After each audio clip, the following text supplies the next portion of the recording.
Today's edition of MacVoices is supported by RemoteHQ. Collaborate as if you were in the same room. Visit remotehq.com/partnerships/MacVoices for a free trial and 3 months free when you are ready to launch with your team. This edition of MacVoices is supported by Headspace. Meditation made simple.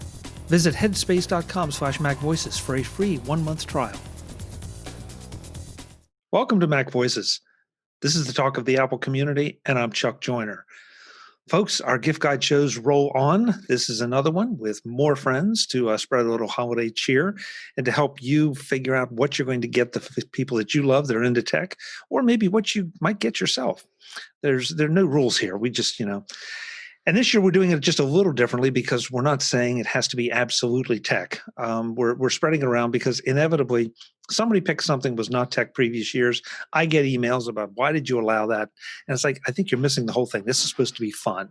So now the gloves are off and we just go for it. So first, let's find out who's here and then we'll take it from there. And I'm going to take my screen as I always do, just in the order they signed in. First, Ms. Shelly Brisbin. Shelly, welcome. It's good to have you as always. It's good to be back. Thanks for having me. Yeah, is that Santa's nose in front of you? Or exactly. I'm so accidentally in the spirit. We have to keep the plosives down with a little red mic foam. Cool. I like it. Next up, Ms. Gene Mcdonald. Gene, it's always a pleasure to see you. I never get to see you enough anymore. I am excited to be here again, and I always look forward to this moment. It's always one of my little Christmas presents is to find out who else is going to be on the show with me. And there you have it. Now I know. I like how you keep that a surprise. Gene, I'm not sure we've ever told the audience about that, when we invite for these gift guide shows, of course, you send out a lot of invitations and wait for the first people, to line up in a time slot. But once we confirm that time slot, I don't know, but anyone know who's going to be here. I just make the emails blind copies. So it's always a little bit of a surprise. Happily, we've never had any violence occur because of it. Somebody who hates each other has been on the show. It's like, I'm walking off. I'm not going to hang out with Gene Mcdonald. Oh my God. No, not so far. Yeah. It's funny you should mention it, actually. And that, of course, is Mr. Mike T. Rose. Mike, good to have you. It's a pleasure to be here, Chuck, and I'm happy to share the show with Shelly and Gene. I haven't seen Gene in years. It feels like Forever. Like a couple of 2-3 Mac stocks ago, maybe. But it's been a while. Good to be back. Yeah. And of all the people we have on the shows, Gene is probably the least likely to have somebody say, no, I'm not going to share the show with Gene. No. It's true. I'm just causing trouble, Chuck. Yeah. But when you have that reputation for getting along well with people, and then suddenly it's torpedoed by someone who shows up like, no, I will not. They storm it, slam the microphone. Nothing. Ain't no spat like a podcasting spat because it's just completely inconsequential. Fight. Nobody has ever sniped my picks, so I haven't had to storm off the show. Yeah. Throw down my at least do it for cause. Somebody snipes your picks. You can tell what kind of show this is going to be, folks. This is going to be a lot of fun. So, as always, just for those who might be seeing this on the unlikely event for the very first time, the rules are pretty simple. This panel can't pick anything that a previous panel has picked, and they can steal from each other, but only by picking something before somebody else picks. So they're free to agree that, hey, that's a great pick, or to criticize it, that that's a terrible pick, but, that's just the way it goes. We do about 4 rounds, and so let's get to it. And Shelly, since I'm just going to keep the same order, especially because you have a red microphone, to give you the first pick of the show. All right. Well, this is something that I bought as a gift for somebody, and I liked it so much I kept it myself. It was my mother needed a speaker. She, like everybody else, is involved in a lot of Zoom calls that she wasn't before, and she has an iPad, and she needed a speaker. And so I bought her one. She wanted one with a small footprint that could sit on her little tiny table. And so I got her this. This is called a Tribbit. Let's see. Can I get the name right? It's a Tribbit X Sound speaker. It is all of $35.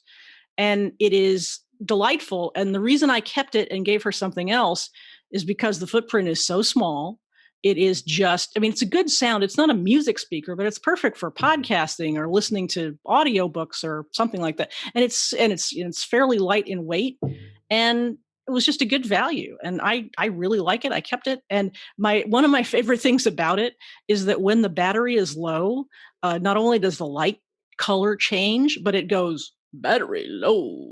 And I enjoy that very much. So $35 on Amazon. Like the Barry White voice of the speaker. It's, hey, pretty much. Just want you to know the battery's low. Yes. How do they get that little guy in there? That's what I want. That's amazing. First time I heard it, I like to jump out of my skin. I'm just sitting there and battery low. I love the way that we have the same product categories come up, more or less repeatedly, but everybody has a different take on them. I think that's third or fourth speaker already. And yet everybody has a reason that theirs suits their particular use case. So that's a really great one, Shelly. Thank you. Gene, what are you going to do for round one? Well, for round one, I have something that I bought for myself this summer. I got this idea to have outdoor TV this summer because, of course, we are, in pandemic mode, and I can't have people come over to watch videos inside. But one day, my brother brought over a fairly large television, and just put it in my backyard, and we watched a show on it. And I thought, this is pretty cool. And the next day, he sends me a link for a TV, which I bought. I don't even remember which TV it was, but it's Amazon Fire enabled. So as long as my Wi-Fi from the house could reach it, I could stream everything. But there's no power set up out there either. And so I bought this thing called the Jackery Portable Power Station Explorer. And I have it right here. It's quite small. Let's see if I can... this is it. This will run a big TV. So I got like a 42-inch television. As long as you set the brightness down, like just a tad, like not really noticeable to the human eye, you could watch a whole movie with this 160 watt. Is that what it is? I get watts and watts versus other power measures mixed up. But this, it's 167 watt hour lithium ion battery pack. So you charge this up inside, from your jack, and then you can run something one of the things that attracted me to it is it also has a USB-C port and 2 USB A ports, and that means that if the power goes out, you also can charge up your devices multiple times. So, and this is the smallest one that they have. And when right after I had the first outdoor TV night, I got a little nervous, and I thought, maybe I want the bigger one. So I bought the larger one as well, which is 240 watt hours, and more or less the same setup. But they both have, regular ports for appliances. They can't be really, heavy duty appliances. They won't run those. But a big TV is just at the outside of that range. And I thought, you never go wrong having an extra portable power station nowadays. And sure enough, the power went out unexpectedly one night. And I was like, I have 2 of these.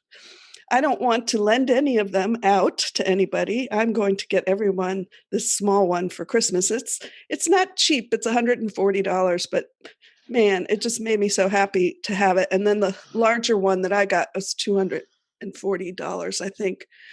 They go up. There's even bigger ones, all the way to 1,000, but I didn't go that crazy. And when the power went out, I was like, immediately the first thing was like, I have no internet. And then I figured out, since I had two of them, I could plug my router into one, and I could plug the, whatever there's two things that have to be plugged in order for the internet to be running. I have DSL, and I plugged them both in, and sure enough, it powered streaming video for me to watch until the power came back on about 6 hours later. And I thought, maybe I shouldn't be using up the power just watching streaming video. What if the power doesn't come on for 24 hours and then Your fridge is dead, but by God, you're watching television. That's right. Yeah. So anyway, I highly recommend it. One of the cool things I think about this little one is that it actually has a little flashlight on it. So I don't know why the bigger one doesn't. The bigger one isn't that much bigger, but you can see how I'm holding this. This is not that heavy. The bigger one that I got isn't even that much heavier, but for some reason they left off the flashlight. I think that's kind of important. But I have both. So anyway, I highly recommend checking them out for yourself. That would be a great present to yourself or to your loved ones so that you don't have to worry about them, fiddling around with their little chargers that might charge up their phone once or twice. They can charge them up multiple times with this. Nice pick. And I like the use case too. That's, that's something like that. It's like, yeah, that's nice to have, but you had a specific use case for it. Yeah. Beyond just, being able to watch the honeymooners when the power was all out. Yeah. So. Yeah. And, backyard TV was a big hit while we had it, Obviously, it's raining now in Oregon, and so the TV is in mothballs. But, having people, I got chalk out, for the patio to mark what was 6 feet apart.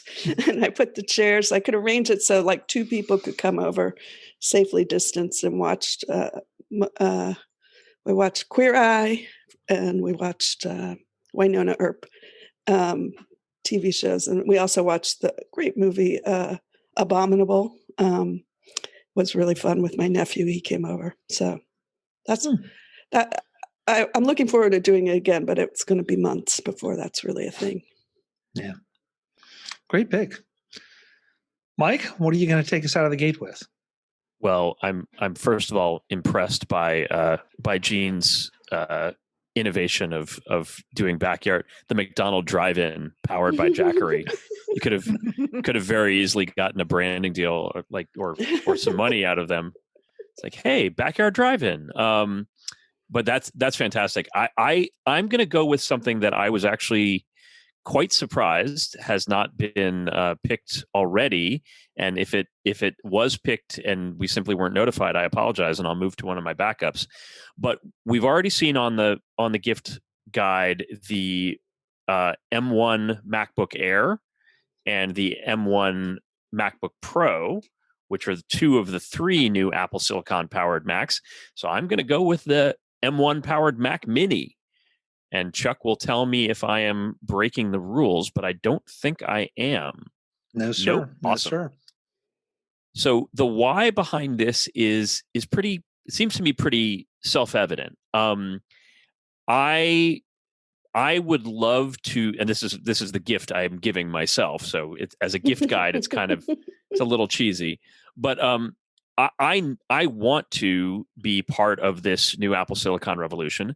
I also need to professionally have a machine where I can run Big Sur and test out things like iOS apps running on Mac OS and so forth. And at the moment, I don't have a way to do that unless I go to my wife and say, "Hey, I'm taking your MacBook Pro and upgrading it to Big Sur," and that's what we call an MLM, a marriage limiting maneuver. So I'm not going to do that. But the the Mac Mini is the least expensive way to invest in this first generation of Apple Silicon powered Macs, and also happens to be the most powerful. It's commensurate, or it's roughly equivalent to the MacBook Pro because it does have that active cooling system, so the processor can run longer and hotter. It doesn't have, you're not paying for that display, you're not paying for the keyboard or the trackpad, so you're going to get a little bit more bang for your buck. And for someone like me who has possibly visible in the background here plenty of spare parts lying around, spare monitor, spare keyboard, spare mouse, not a problem to pull together a system, but really an opportunity for, I think, as little as $6.99 to get in to get the experience of these systems. And I will find things to use this machine for, I guarantee you, whether it's transcoding videos or being a kiosk machine in like our living room machine, maybe where people can just walk up and do things, or even as a media server or something like that.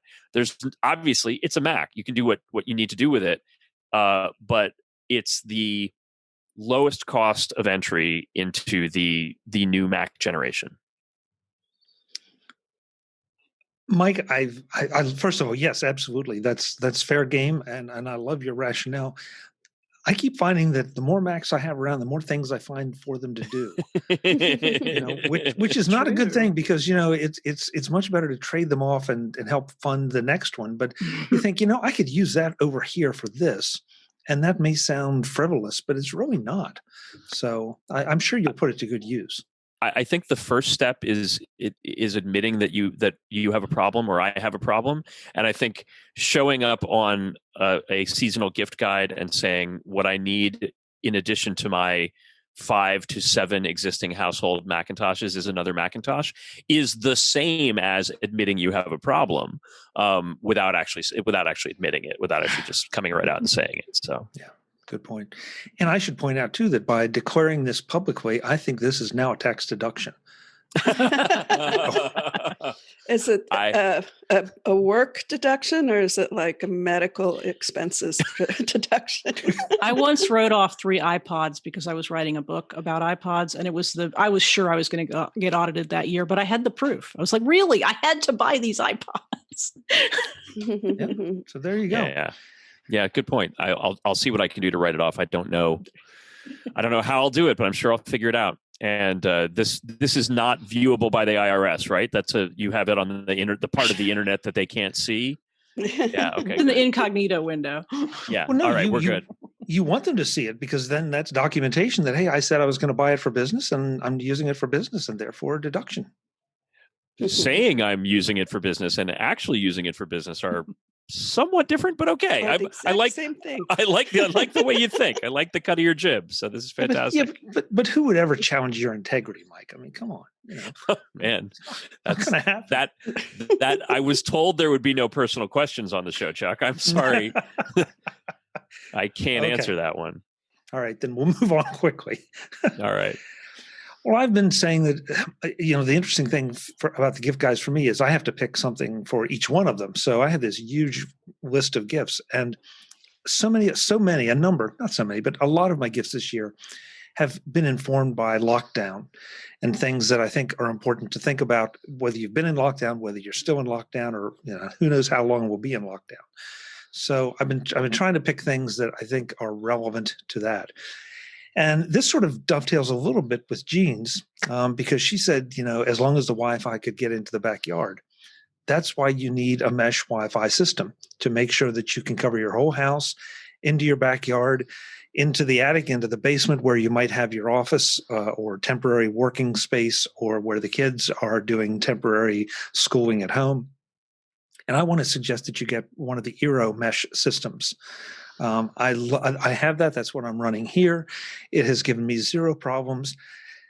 There are a lot of great options out there. The Eero, first of all, sets up through an iOS app that is just brain dead simple. I mean, it's great. The second thing that they have been doing this since the beginning, but they push out the updates to the router so that I never have to worry about it. I never have to, did something come out, or did I get an email? No, they just push the update out to the router and it works. And also, this is one of the few first HomeKit routers, so that if you're looking for doing something like secure HomeKit video, this is the one you want, so that the video is staying within the confines of where you want it to stay, as opposed to maybe ending up on a website where you didn't want it to. So, you can buy these things sort of piece by piece, or you can buy little sets. I bought one of the base stations with 2 satellites, and so I have one plugged in at one end of the house, one plugged in at the other. And I get good solid Wi-Fi the whole way through the house, no problems. Now, my house is not that big, so if you have a big house or a real extra problem space, you might want to invest in another satellite or two. And Gene might want to, find an outdoor plug and plug one in out there to make sure she's getting to the yard with her Wi-Fi. But yeah, this thing has just been bulletproof. I love it because it's set it and forget it unless you want to play with it. So there you go. That is cool. That I did realize this summer that I had need for more flexible Wi-Fi coverage in the backyard one night. I realized the neighbor kids across the alley were watching our TV.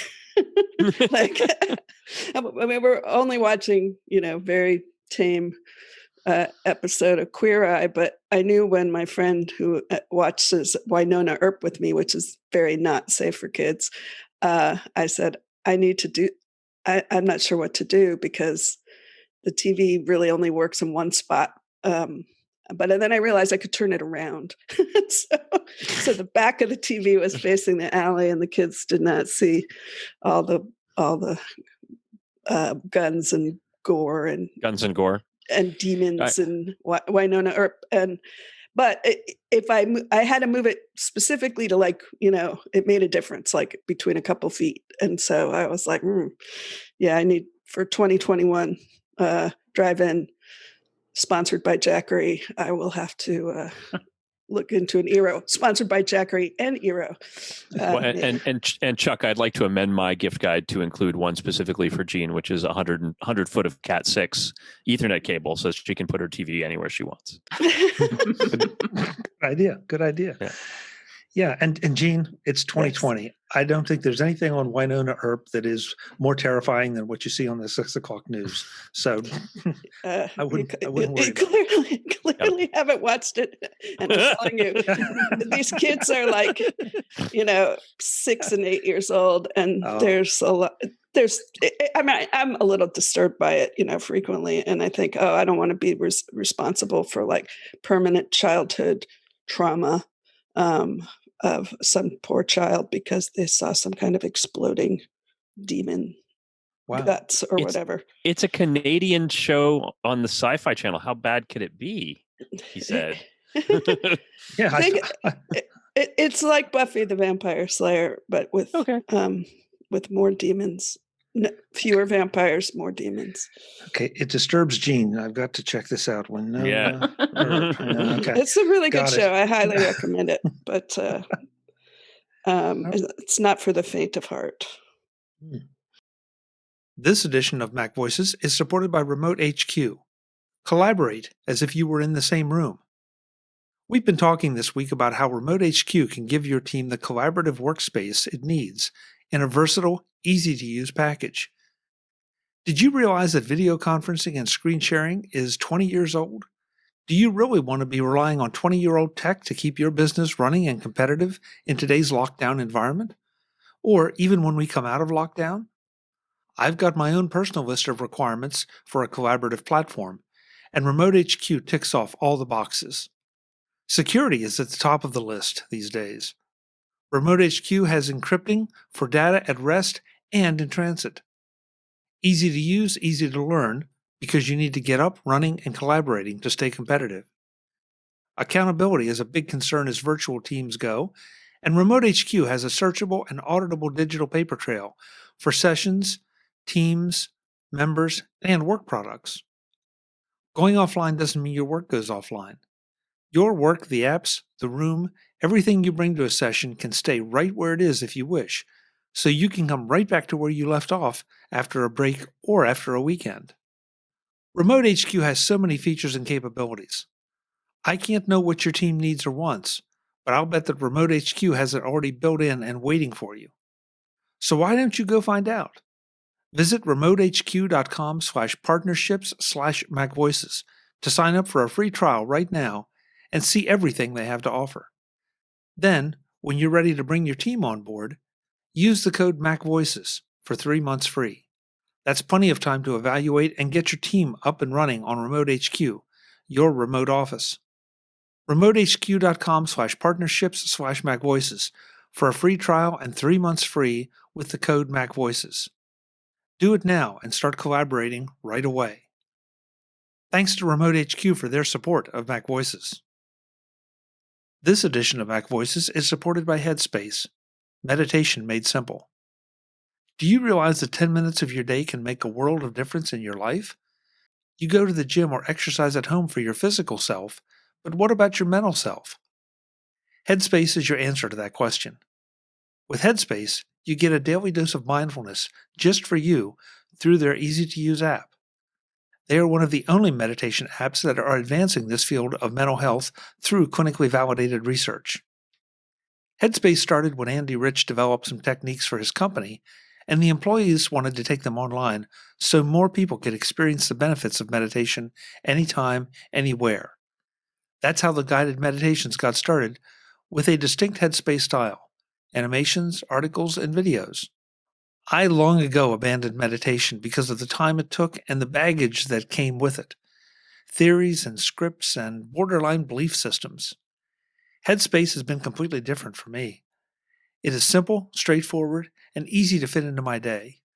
In fact, I find myself looking forward to a Headspace session, and for me, that says a great deal. I think you will have that same experience if you just give Headspace a chance. You deserve to feel happier, and Headspace is meditation made simple. Go to headspace.com/MacVoices. That's headspace.com/MacVoices for a free 1-month trial with access to Headspace's full library of meditations for every situation. That's the best deal offered right now, so go to headspace.com/MacVoices today.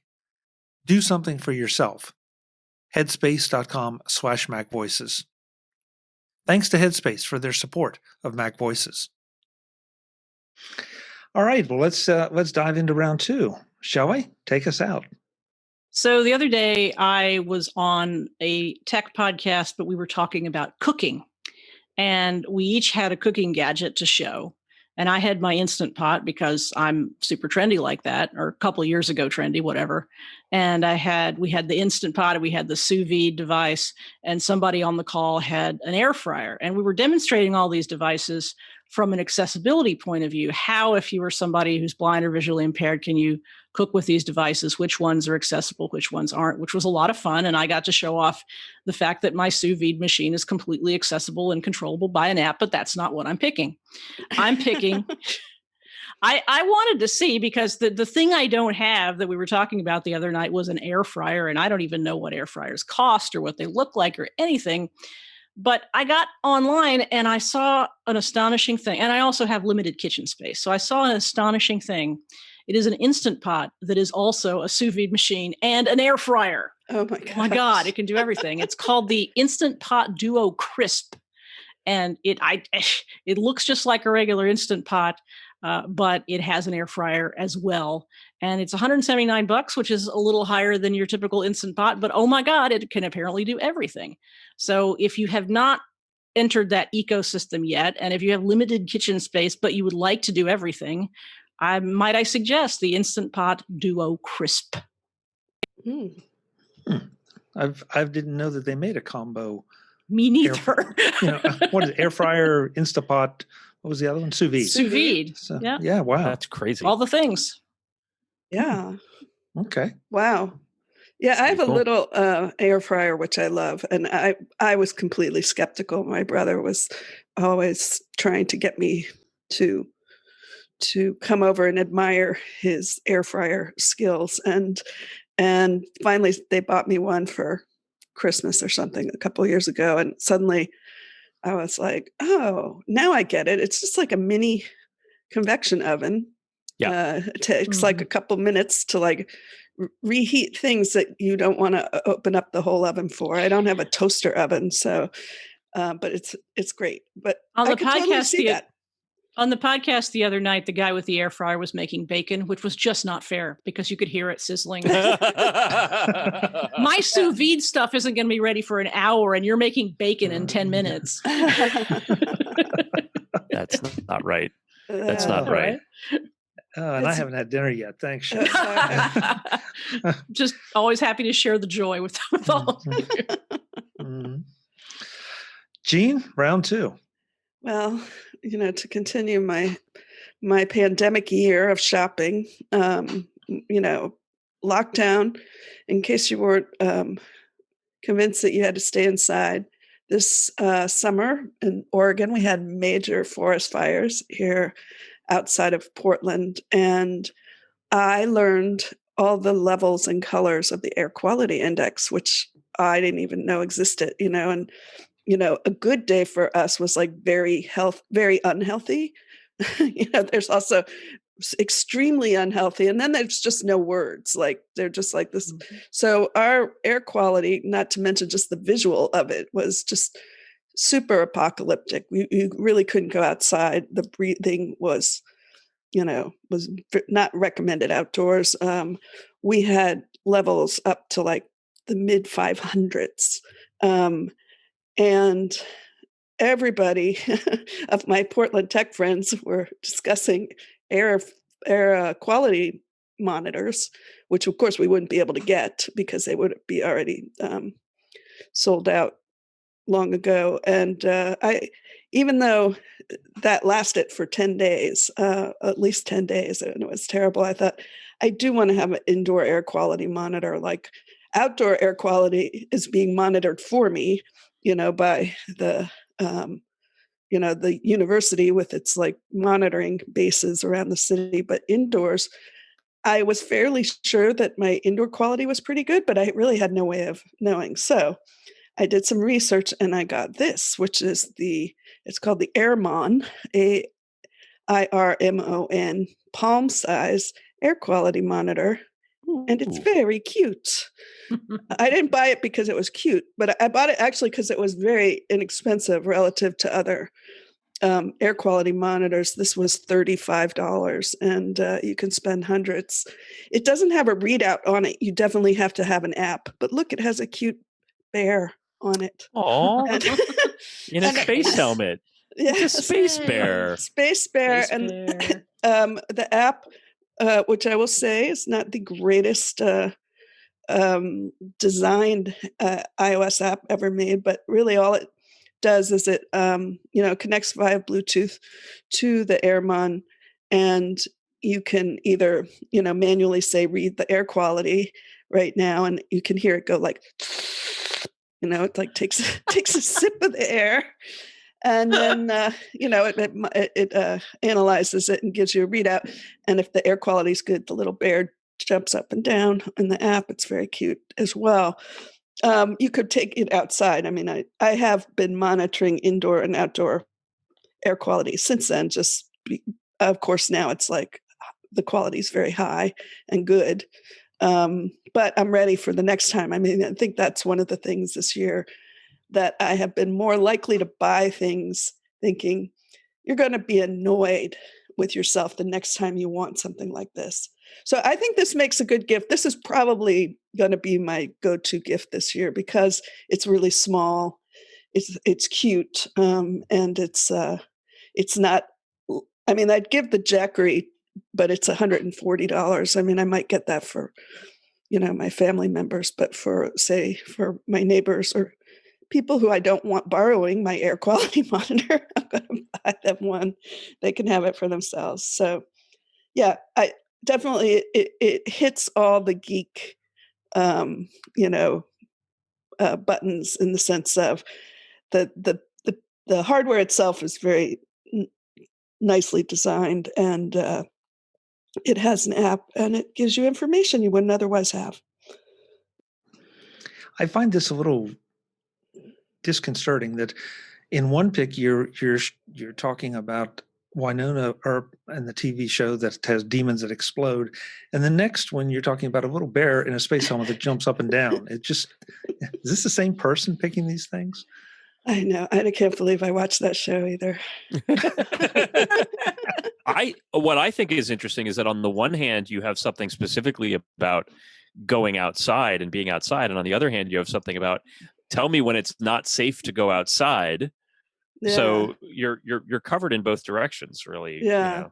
Well, one of my friends, one of the local developer community here, a guy named Justin Miller, he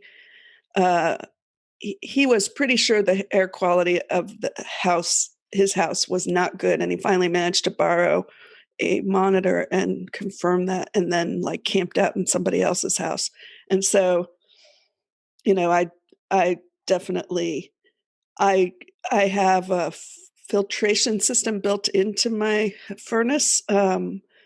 But it has never been tested that way before. I have relatively new windows in most of my house, but yeah, you just wonder, like you wouldn't like to be sitting in poisonous air for 10 days without knowing it. So, not that there was anywhere to go. Right. I mean, It's like at some point you have to say, would I like to know about it, or would I rather just breathe in ignorance? Because what am I going to do? Yeah. No, my family and I definitely, we reviewed the map and said, like, well, there was, first of all, there was the real danger of evacuation because of fires, which, you're going to go air quality or not. You don't want to be in the path of a fire. But, it was, the coast had terrible air quality. No, Seattle had terrible air quality. Bend had terrible, I said, there's no direction we can go in that will get us out of this. And so I don't know. On that happy note, I see the rest of my time to Mr. Cheerful. Two words for you for your apocalyptic gift guide, Gene: underground bunker. Is that your pick? No, because I wouldn't gift that to somebody or myself. But I just think it's important to recognize the trend where we're headed with Gene's picks. I was looking forward to hearing about Mike's underground bunker in New York City. That's what I wanted to hear. I'm lucky I have a basement. And so is it my turn? I've completely lost track. It is my turn. Yes, okay. It is. So not in the apocalyptic trend, but in the quarantine trend, a lot of folks have been looking for ways to educate themselves, to gain new skills or pick up new hobbies. And so what I would recommend for my second pick is Pluralsight. And I think this might have also been a pick I chose last year. It's one of many virtual technology training companies like a Udacity or a Udemy or a General Assembly or many others. What's really nice about Pluralsight is it's got great industry specificity. It's got great Xcode and Swift and Java and JavaScript, and sort of it lets you drill in on skills. Like, I want to do data science, I'm going to drill in on Python and R and pick up those skills. And selfishly, for my day job, it has great Salesforce content as well. So for people who are coming to me and saying, where do I go to learn about Salesforce, one of those places is our own Trailhead site, but another one is Pluralsight for those learning opportunities. And it's not expensive, compared to a lot of these other course by course offerings. Pluralsight's all you can eat, all you can consume, and it's a reasonable monthly subscription. So I do recommend it. Very good, Mike. Very good. From what you said, it sounded like you were focusing on programming. Is that its primary thing, or does it go off into other disciplines? No, it goes into other disciplines. It's got digital photography, it's got design, it's got product management and other stuff. I mean, it's technology focused, but it's not just for coding. It's for learning all sorts of applications. You could learn Excel, you could learn Google G Suite, whatever you decide to dig in on. Very nice. Good. Thank you. So it's for some reason I'm playing off you guys tonight. So this time I'm going to riff a little bit on what Mike was talking about, because honestly, I can't believe we've gotten this far into the gift guides and not had this gift picked. But if you're in the market for some earpods or headphones of some kind, go with the Apple AirPods. Now, if you want to, yeah, there you go. I'm not wearing them tonight because I really don't need noise cancellation here. But if you want a COVID twist on it, noise cancellation. So if the kids are screaming, it will help a lot. But at the end of the day, the AirPods Pro are extremely comfortable. The noise cancellation is so impressive. But once again, like so many Apple products, they fit into the Apple ecosystem so well. I was watching a program on my iPad the other night. The phone rang, and the AirPods immediately shifted over to the phone without me touching anything. It's like they knew. And then I hung up and started the video back up on the iPad, and it went back. And it's like, I could get used to this. So it just, people are worried about the fit. They come with different, different, what do you call the things? Tips. Yeah. They come with different tips for different years. There are a number also of really great manufacturers out there that make third-party tips for them if the Apple ones don't fit, and those might cost a couple bucks if you really need them. But I found what came with mine to be just fine, and I've said it before on the show. I'm notoriously difficult to fit with anything that goes into the ear canal, and these work just great. So the Apple AirPods, and we're already seeing some deals on them out there to varying degrees. So go for it. I just want to second the AirPods Pro and note also one of the features that you get on them is spatial audio. If you have a relatively modern iOS device, so I think an iPhone 10 or more recent and a current iPad. I spoke about this with Ken Ray this week, and I've heard other people talking about it as well. If you are watching video on your iPad that supports spatial audio and you have the AirPods Pro in, it is absolutely bonkers, because just with the two headphones, you get a full sort of Dolby 5.1 style experience where you could turn the iPad or you can move around with respect to your device, and the audio follows the screen. Mm-hmm. It knows where the device is in space with relation to your head. It's super weird. It's very weird. When the first time it happens, if you're not testing, I wasn't testing or anything. I just went and I said, wait a second. And I start going like with my head, like, Mm-hmm. And I was on the subway, and Chuck mentioned the noise cancellation. So I'm on the New York City subway. The AirPods Pro are doing a great job of stripping out the noise of the subway. And then I start watching HBO Max, and I think it was American Utopia, the David Byrne musical. And I'm like, this sound is coming out of my iPad. There's something wrong. My AirPods aren't connected. And I kept trying to figure out what was going on because it's so convincing. And then you're like, oh no, this is the switch, that little thing that I set that said spatial audio. That's all this is. Super, super weird. But once you get used to it, it's amazing. It's immersive. And definitely worth it. You notice when content is flat or just binaural versus that full spatial field of the audio. It's so cool.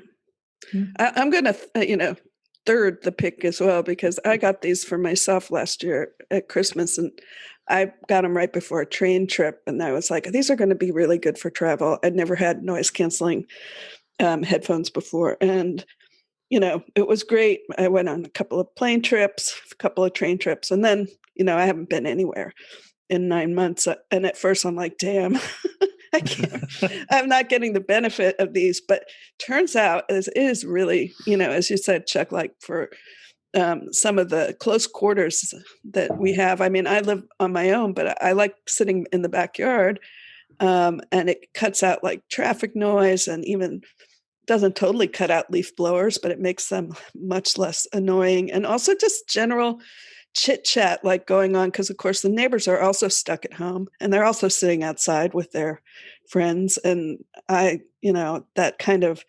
unwished for eavesdropping I like to avoid. And it's great. They have really made this past 9 months a lot more bearable.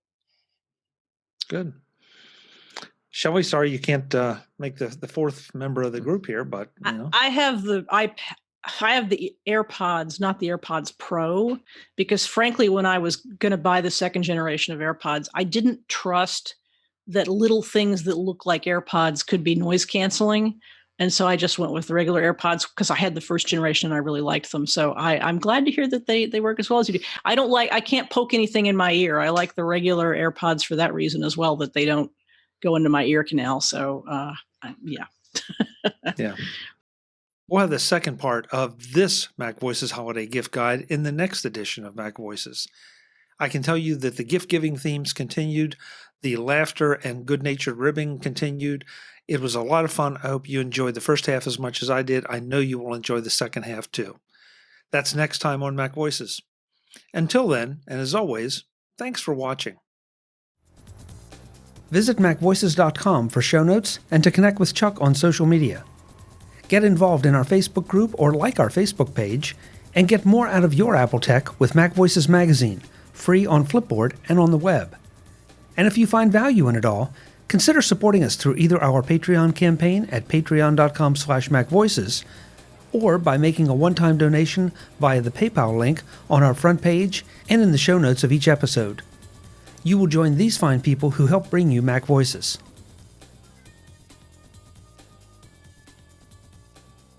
Advertising handled by Backbeat Media at backbeatmedia.com. Bandwidth provided by CacheFly at cachefly.com.